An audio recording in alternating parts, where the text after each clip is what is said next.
guys, and welcome to today's Los Blancos podcast. Today, it is just me joining you, and it is going to be an Atleti preview because today, later on, there will be the fourth Atleti game this year for Real Madrid. It is going to be a huge game, especially considering what's gone down so far this season against Atleti in the three previous games. They've been very exciting, full of action. And yeah, it's going to be a tight one. It's going to be an important one for the title race because yesterday, if you Madridistas did not know, Girona did drop points for the first time in quite a long time, and it was a 0-0 draw against Real Sociedad for Girona, and therefore it's gonna look we're gonna need to pull one out of the stocks here because we've got a difficult run. We're right in the middle of the difficult run. We've obviously played Getafe, we played Las Palmas last week, and we obviously did the review of that game against Las Palmas last week. And we won against Las Palmas, we won against Getafe. But today we have Atletico Madrid, and it's probably going to be the most difficult one. Next week we've got Girona, and then the midweek after that we've got Leipzig in the Champions League. So it's a difficult one. It's a very difficult run Real Madrid have right now.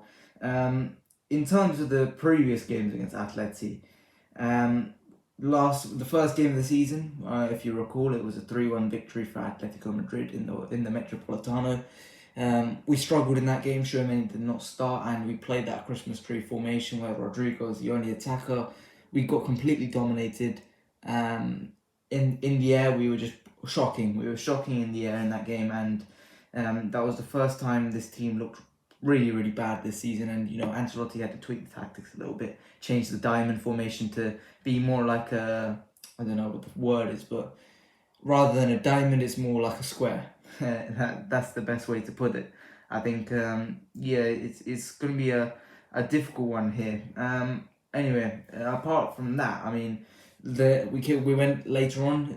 Last month we played against them in the Supercopa semi-final. It was 2-2 after 3-3 after extra time. 3-3. I think it was 3. My memory is horrible. I think it was 3-3 after extra time. We played them after extra time, and it was a tough one, but we scored 2 goals in extra time, and we won that game 5 goals on Atleti's head. It was absolutely fantastic. But then we played them in the Copa del Rey round of 16. Atleti, they were just much better than us for the whole game. We took it to extra time, where we just looked poor, and Real Madrid just couldn't do it. They looked tired, they looked leggy, and it was not looking good. So this is the 4th game against Atleti this season. We could face them more down the line, depending on the Champions League draws and how us and Atleti do in the Champions League. See how that transcends. See what happens there. But we've faced Atleti so many times this season. But I guess the real story for Real Madrid is what happened against Getafe, because just to give you a little rundown against what happened in Atleti. Rudiger tried to absolutely clatter Mason Greenwood, which I'm not going to comment on it, but I think Mason Greenwood deserved that. Rudiger tried to clatter him, but ended up injuring himself in the lead up to it. So Rudiger's availability in this game is going to come down to the wire. Let's see what happens, but I think it's definitely he seems like he's on track to start, but we never know. Only Ancelotti knows. Only the medical team know. Only Rudiger knows how well he is feeling to play that game against Atletico Madrid. Then elsewhere, I mean, I don't know what to say about the referee, because I don't mind if he gave him a yellow card, that's fine, but we don't know what he got the yellow card for, which is where I'm just most baffled about. I just don't know why Tchouaméni got the yellow card, and therefore we can't really say anything about it other than the fact, why have you given him a yellow card when we don't even know what he got a yellow card for? So that's kind of suspended Tchouaméni for this game, and that's a huge miss, because 2 games this season which we have lost is the 2 games that Tchouaméni hasn't started, and it's the 2 games against Atletico Madrid. So that's not a very very good pattern going up into this game. I mean, in terms of that, even Fran Garcia is also going to be probably missing for this game. He had a knee injury, I believe, got in the lead up, and therefore is unlikely to play, to have any involvement in this one.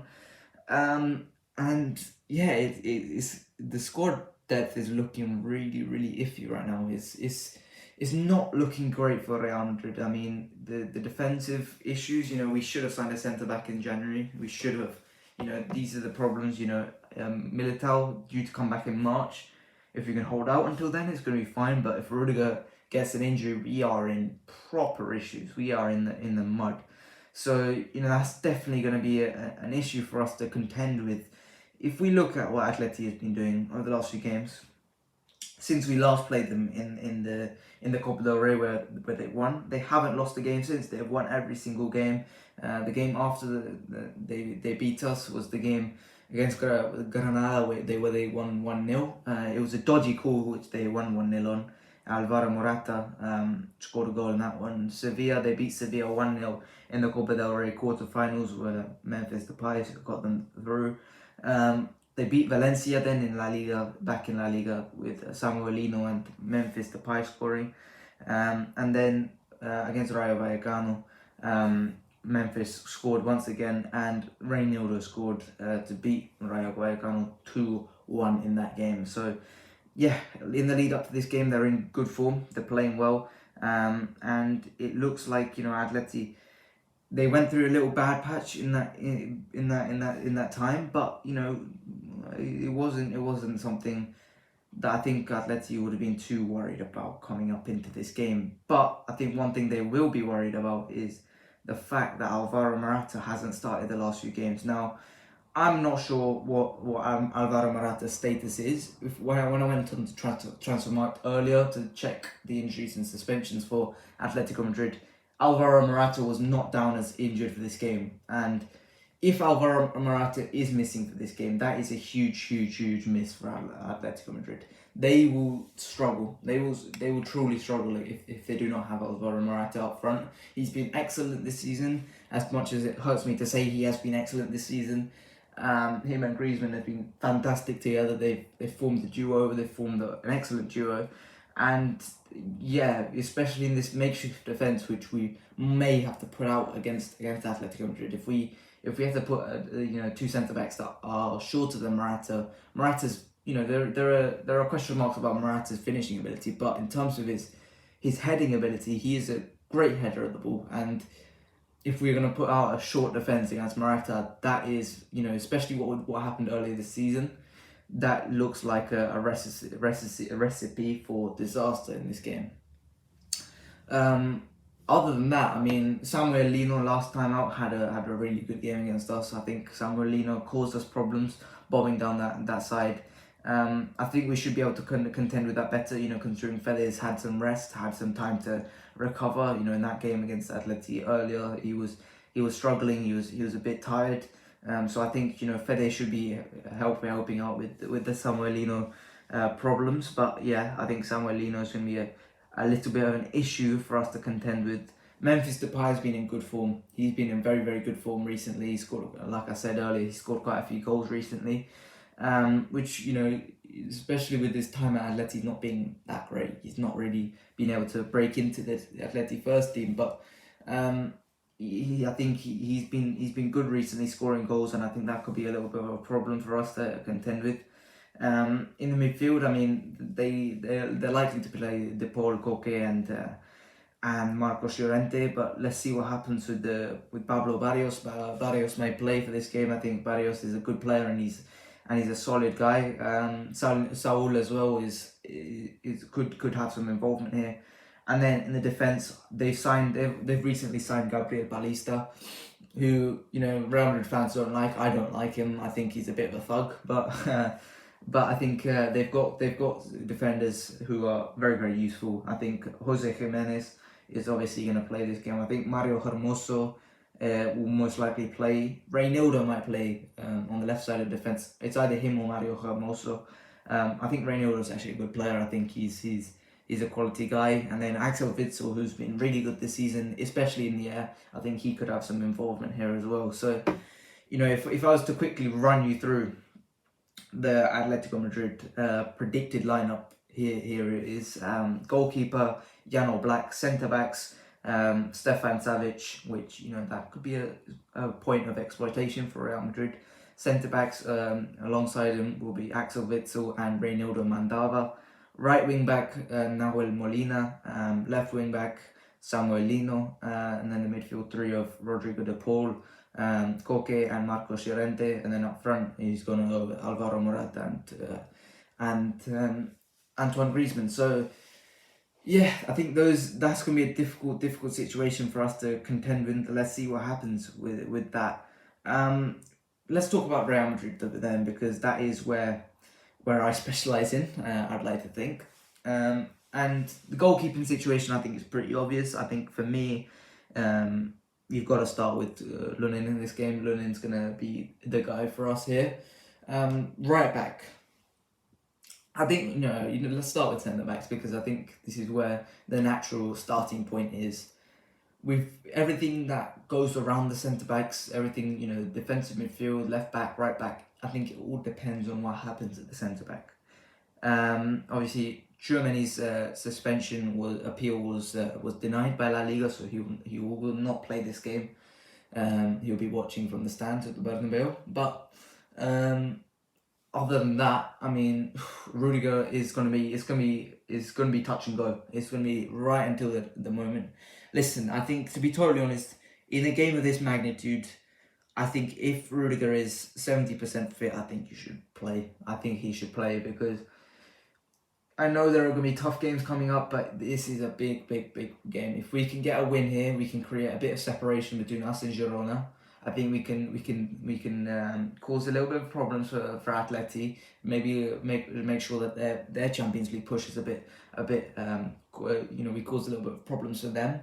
And then obviously around Rudiger, the problems that him not being there will cause is going to be big, because the two options at centre back, that in light of Rudiger's absence, would be Dani Carvajal or Mendy. For me, I would go for Mendy, because I think Mendy is quite. I think he's 5'11". I'd like to say. I think he's 5'11". So therefore his height wouldn't be too much of a problem. Obviously, it's not ideal. It's you don't want a centre back under 6 foot ideally, but it is what it is.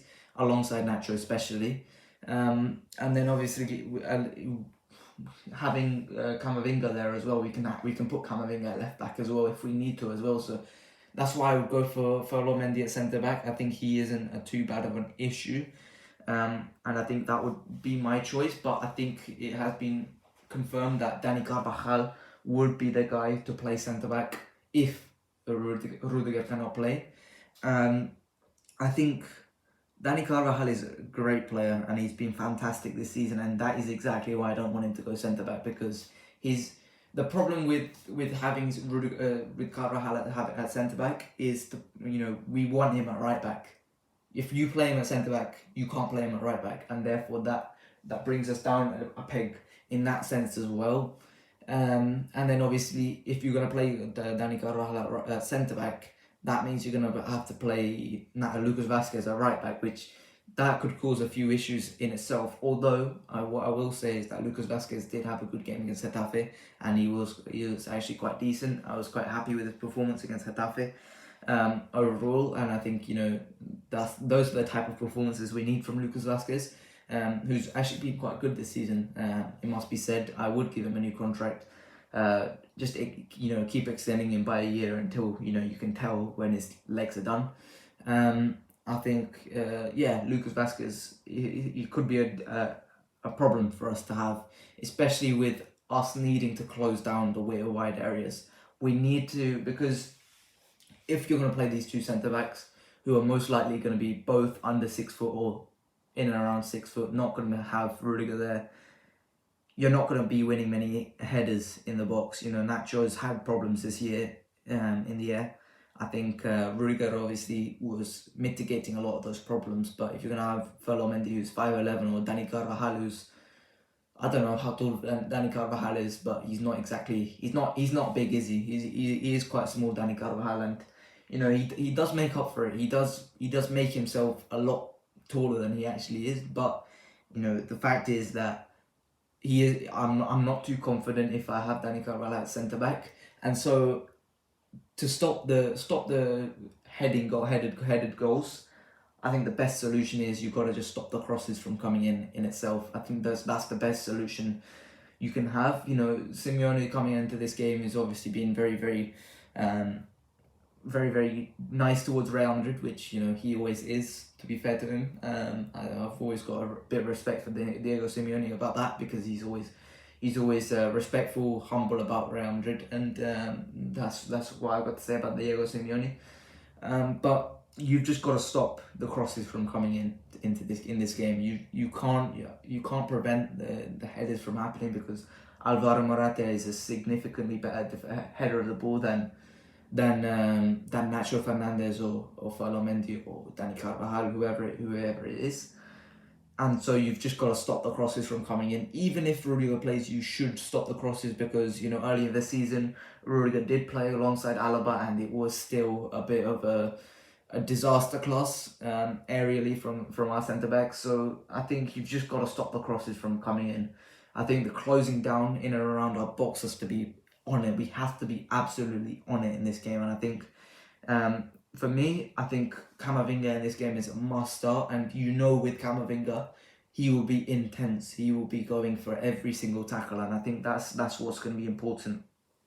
Let me give you two instances. Let me give you two different lineups for what I would go for if, and so I'm going to give you the one where Rudiger is playing, what Carlo Ancelotti do if Rudiger is playing, and what Carlo Ancelotti would do if Rudiger isn't playing. So let's start with the one with Rudiger, and I would go for, I think he would go for Dani Carvajal on the right, Rudiger on the centre back, Nacho, and then Mendy at left back. I think that's the best solution for the team.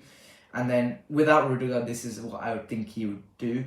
I would think he would go for right back, Lucas Vazquez, centre back, Dani Carvajal, centre back, Nacho, and then left back, Mendy. I think in the defensive midfield position, either way, I think Eduardo Camavinga has to start this game. I think you're just going to need that intensity from the beginning. You're going to need this guy to go in on every single challenge in and around the box. You saw that cost us problems. It caused us problems in the last two games against Atleti in the Supercopa and the Copa del Rey, where we just didn't close down Griezmann in and around the box, and he caused us issues constantly. Even if Griezmann, didn't have that great of a games in the last two games against us, I think Griezmann is that type of player. He's a fantastic player. He's a world-class player. He's going to cause us issues if you give him one opportunity, he will take that opportunity and he will cause us problems. So you just got to be on Griezmann right from the beginning, and I think that Eduardo Camavinga, if you can give him a man-mark job on Griezmann, I think Camavinga will do that excellently, and I think this is a nice game for him to play and do so.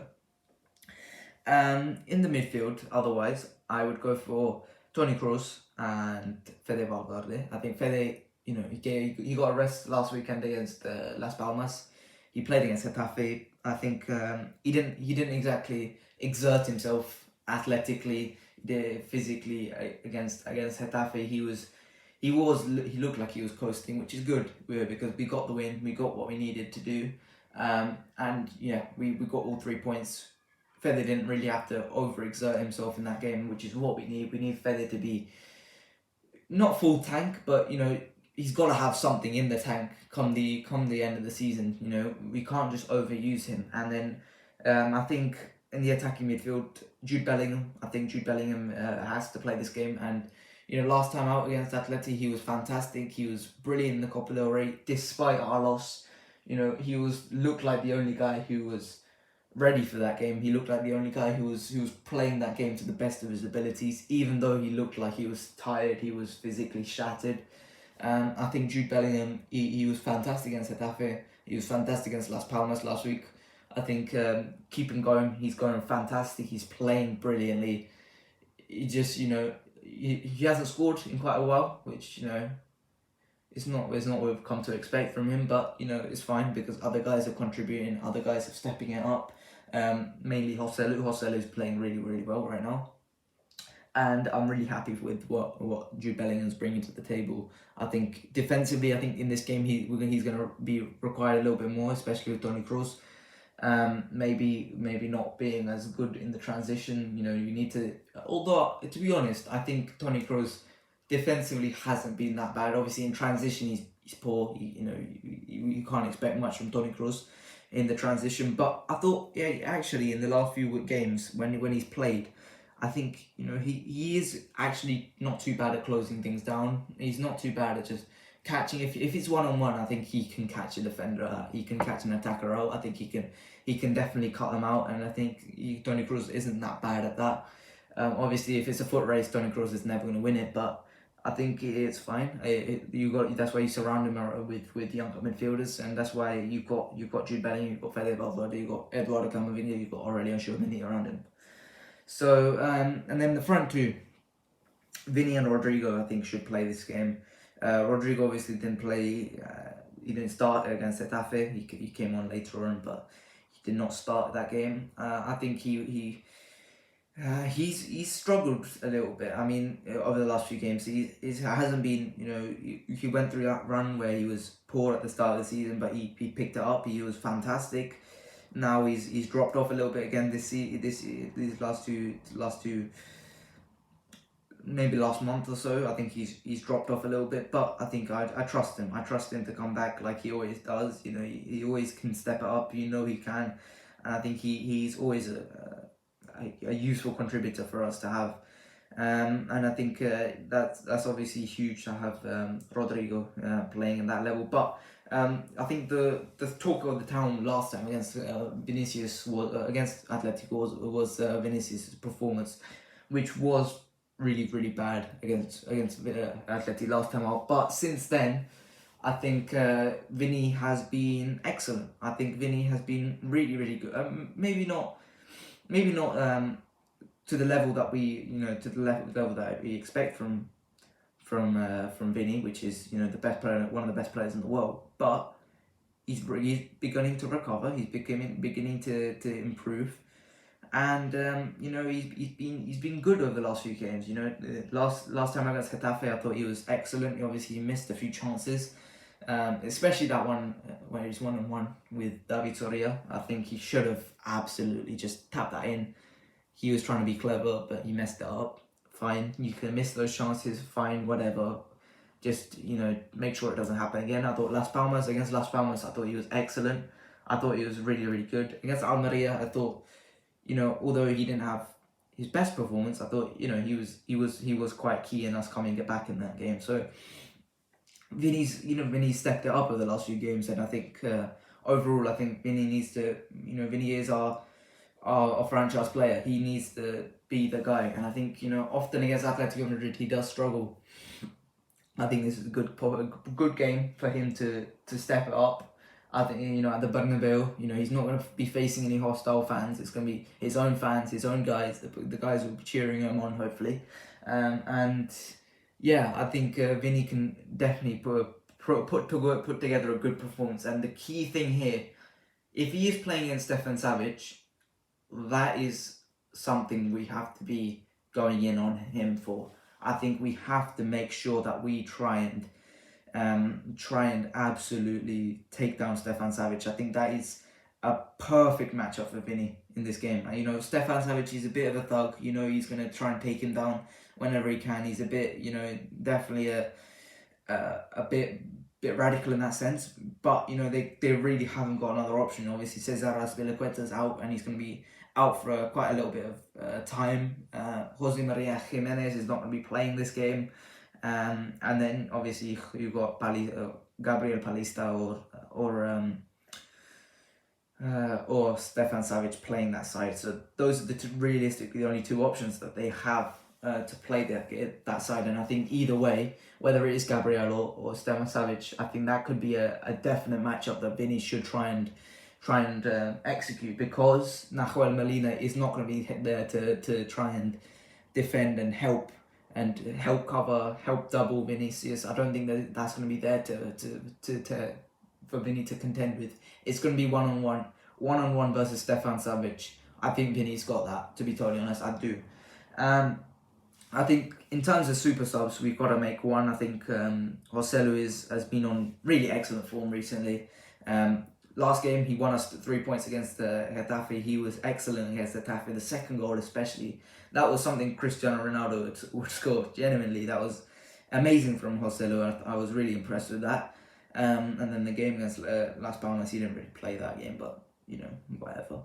Against Almeria, he was really important in that comeback. He obviously helped us in that game, and overall, over the last few games, he's been really, really, really important. I think for these big teams, it's often understated how important having a big guy is, having someone just to stand in the box and just head everything that comes his way. But I think Joselu is that guy, and he's fantastic at it. I'm really, really happy with Joselu, how he's performed this season. For a guy which a lot of fans were criticising, I was really happy with the signing. I was genuinely over the moon with it. I thought Joselu would be a valuable contributor this season, and I think he has been. He's been a really valuable contributor to us this season. He's won us points. He's been his. You often use the sentence of aura, and I don't like the sentence of aura because I think it's quite stupid. But I think he does have this presence about him in the box where you do kind of need to stick a defender on him, because if you don't, he's going to have a free header, and you just don't want that to happen. So I think Joselu drags defenders towards him, which creates space for Vinicius and Rodrigo. It's not the same way Benzema used to do it, where it was his quality on the ball, where he'd hold it up and link up with Vini and Rodrigo. It's Joselu just being a brute up top, where you can just lump the ball up to him and he'll head it down. I thought he was great against Getafe. I think he's going to be a big one, big importance against Atletico Madrid, especially against Witsel. Witzel's been excellent in the air this season. I think that's going to be a key matchup if we need to bring him on, which I think we may need to, because often in these games it's going to be a tight one. It's been a very, very tight one often this season, and I think this could be a key matchup that we should look to use. I think Diego Simeone also has previously stated the importance of Joselu. In the first game of the season, I think Diego Simeone stated how important Joselu is to Bellingham. I think Bellingham's developed beyond that point now. I think Bellingham can play without Joselu now, but I think Joselu's presence definitely helps the whole team. I think it does. Having the presence of a pure 9, someone who's just going to head the ball at points, as Joselu's never going to be the best striker in the world, but having that presence of a guy who will score some goals, I think it's really important for us to have there. So yeah, I'm really happy with Joselu and how he's performed this season. Brahim Diaz, I think over the last few games he hasn't had too much involvement. He's been, he was poor against Las Palmas last week, but I don't really care. We got the win, it was fine. But yeah, I think he could definitely, last game against Atleti, he was important. He definitely had a lot of drive about him. He was really, really good. So I think Brahim Diaz could have a impact in this game. Dani Ceballos, I think Dani Ceballos should come on later on this game, for that energy, for that press, just to snap into tackles, bring the derby spirit into this game. I think it's definitely one that you want to see in this game. I think he will bring that kind of derby. What's the word? Spirit, derby. I really don't know the word. Just he will snap into tackles. He will press. He will absolutely bring that intensity, which I think at times it is it's understated, because I don't think we engage in that battle anymore. We used to. We used to be the team that used to love engaging in that battle with Jose Mourinho and playing against Barcelona. But I think we don't really do that under Carlo Ancelotti. I think sometimes it's just Atletico Madrid. You can see Atletico Madrid are the ones playing in the derby, and Real Madrid playing it like it's another game. I think that's seen in El Clasico as well. but I think sometimes you just need to have that mental, that emotional attachment to the game as well. I think that definitely gives you an extra edge. Arda Güler, I think Arda is just he's not going to play this game. I don't think this is not the right game for him. But he's just make sure he gets 100% fit. I think that's the most important thing with Arda. No rush to make things right for him. I think he's obviously a fantastic player, and I want to see him in the future. But for now, I think he's fine. I think the perfect game for him is the one after the Leipzig game where we play at Rayo Vallecano. I think that is a good game for him to play. I think it's definitely the one for him to come back to. But for here, maybe if we play Girona next week and he's good, and we're winning like 2-0, 3-0, I think that should be the game for him to start. But not to start, but to come on, play significant minutes later on. I think that'll be good for him. Apart from that, I think in terms of the starting lineup, I think that is everything covered. Yeah, I mean, we've lost the battle of the energy in the last two times. The last two losses against Atletico Madrid. We struggled in the Metropolitano, but this time it is at the Bernabeu for the first time this season, and I think that could help us. But if there's any result that I think is quite obvious to predict, I think it is this one.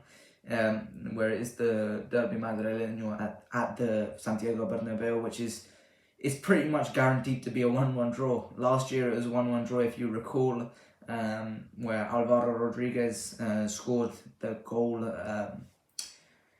to equalise. I think quite a few times it is a 1-1 draw. I think it is going to be a difficult game for us to play.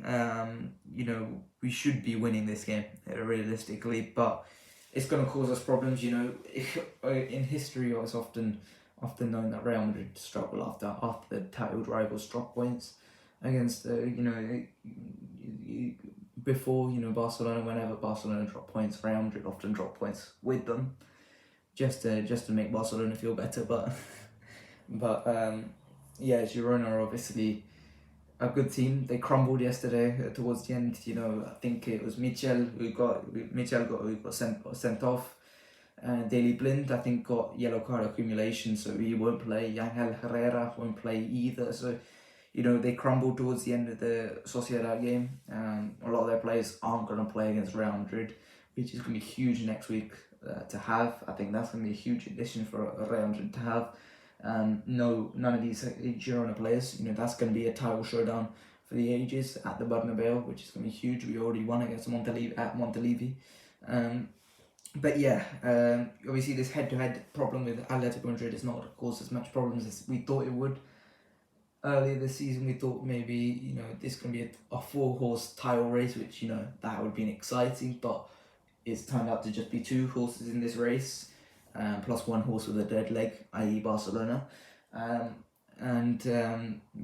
think this is gonna be a very intriguing performance, I think, to say the least. Let's see how we play this game, because I think we need to get revenge on Atleti. We cannot have Atleti. I can't bear it if Atleti have a positive record over 100 in the season. I think that's just, you don't want to see that. So yeah, apart from that, I think I've covered everything. Overall, I've just got to hope that Real Madrid are good enough to win this game. I think we are, but those injuries going to cause a problem. You just got to hope that Antonio Rudiger's fine. Hopefully he comes back. Hopefully Antoine Griezmann and Alvaro Morata are not firing for this game. Hopefully they're struggling. Hopefully Alvaro Morata looks like his Chelsea self, and hopefully Antoine Griezmann looks like his Barcelona self. So there are definite possibilities for Real Madrid to win this game. If I was to give a prediction, my head is saying a 1-1 draw, like it always is at the Bernabeu, where Real Madrid draw 1-1 with Atletico Madrid, but I want to say 2-1 victory for Real Madrid. But let's see what happens. If just before we close up, I'm just going to pull out the La Liga table. Just give a second. And yeah, so at the top of the table, we are top right now. even without this game, we are top 57 points. One game, obviously, this game to play. Girona are second with 56, and Barcelona have actually pulled quite close with 50 points. So, Barcelona 10 points. If we win this game, Barcelona 10 points behind, but if we don't, Barcelona are just 8 points behind or 7 points behind, depending on the results. So, Barcelona aren't far as adrift. Atletico Madrid, 4th place, 47 points. 5th place is Athletic Club. Athletic Club, on a separate note, have been excellent this season. They've been genuinely entertaining to watch. And I think Ernesto Valverde has done a fantastic job as the manager of Athletic Club. I think he's got the, when you're an Athletic Club manager, you need to get the best out of every single one of those players, And I think Ernesto Valverde has got the best out of guys like Iñaki Williams, who's been excellent. I think he's had his best season yet. Nico Williams has been fantastic. He's been a great young player. Gorka Guruseta, I think no one believed this guy to be that great. He was a bit of just a guy. He was a bit of a guy, but he's been excellent to their system this year. Oyan Sanset, he's been fantastic. But enough about Athletic Club. 6th place, Real Sociedad, a bit far adrift, 37 points. So it is very much five teams in the top 5, very much separate from everywhere else in La Liga. But yeah, I think that is it for today. I hope you guys enjoyed. Next week we should be back with a Girona review, because we are playing Girona next Saturday. But let's hope we win today, because that is a huge game. I'd never want to lose against Atletico Madrid. No one wants to see us lose against Atletico Madrid, so hopefully we win that game. But apart from that, I hope you guys have enjoyed. Please like, subscribe, and I'll see you guys later. Bye bye.